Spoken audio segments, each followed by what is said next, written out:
Hello guys, this is Divya. I'm back with another episode of Plums Prelims Level Up MCQ series. 5 MCQs today, so let's get started.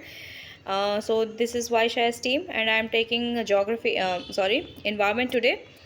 Let's start. So guys, the first MCQ, it says consider the following statements regarding the forest covers. Alright. So the first statement says Arunachal Pradesh has the largest forest cover in the country area wise. Remember this. Second statement says UT, that is Union Territory Lakshadweep, has the highest forest cover of around 90%. Then the third statement, over 12% of forest cover constitutes protected area network in Arunachal Pradesh, right? So the options given are 1, 2 and 3, 1 and 2, 1, 2 and 3 and none of the above. So guys, pause the video and answer the question. Answer is C, 2 and 3. So the Madhya Pradesh has the largest forest cover area wise, right? And it is followed by Arunachal Pradesh, Chhattisgarh, Odisha and then Maharashtra. The Union Territory Lakshadweep has the highest forest cover of over 90.33%.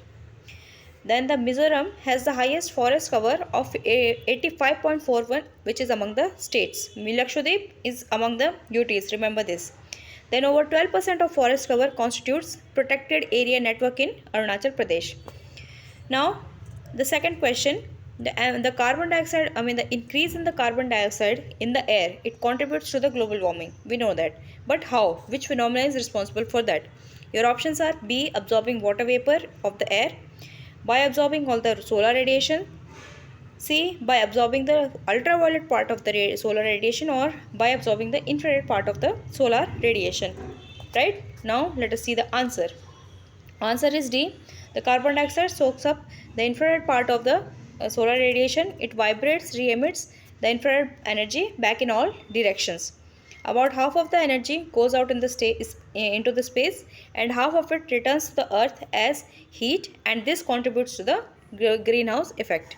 That's why global warming. Now the third MCQ, injury caused by lifting upward of the plant along with soil from its normal position in temperate regions to the plants is referred to as, right? So injury caused in the temperate region. What is it called? Heaving, puddling, border stripping or rail erosion. So answer this question guys. Answer is A, heaving. So it is common in the temperate regions where snowfall is common. So injury happens to the plants, that is called heaving. Right. So the fourth MCQ, consider the following statements regarding glaciation. Right. The first statement says it is useful in waterlogging conditions and poor drainage condition. Second, it is a process of soil formation resulting in the development in the lower part of the soil profile. Third, it is useful for soils which are hydrophobic soils, right? So you have to tell which of the statements are correct. So your options are 1 and 2 only. B is 2 and 3. So your options are 1 and 2 only, 2 and 3 only, 1 and 3 only, and 1, 2 and 3. So let's see. So answer is A, glaciation. So it is a process of soil formation resulting in the development of a gley or the gley horizon in the lower part of the soil profile above the parent rock, right?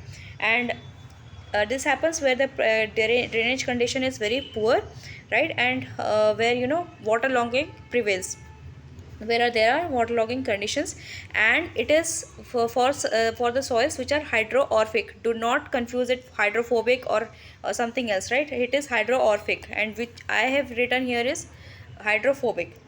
So please be very careful, right?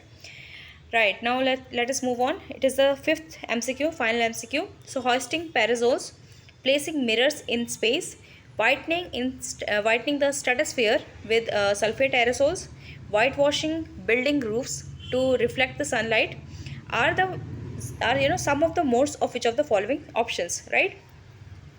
So these terms should look familiar to which of the following options. Options are A, carbon offsetting, B, geoengineering, C, geologic sequestration, D, hydrodynamic trapping. Now let us see the answer. So answer is B. So geoengineering it is. So this primarily aims at modifying and cooling the Earth's environment and defeating the environmental damage and ensuing climate changes to make the planet more inhabitable. So, hoisting parasols, placing mirrors in space, whitening the stratosphere with sulfate aerosols, whitewashing building roofs to reflect the sunlight, or flinging iron fillings into the ocean to promote carbon gulping algae are some of the modes of geoengineering. But geoengineering till now is only a hypothetical concept, right? So many things need to be done, but you should be aware of it. So with this, we have completed today's plums. Hope you guys enjoyed it, and please, guys, forgive me for all the noise. There are some reasons for it behind it, and I hope it won't happen. It won't happen, next time. Thank you, guys. Please like the video and share the video. Thank you.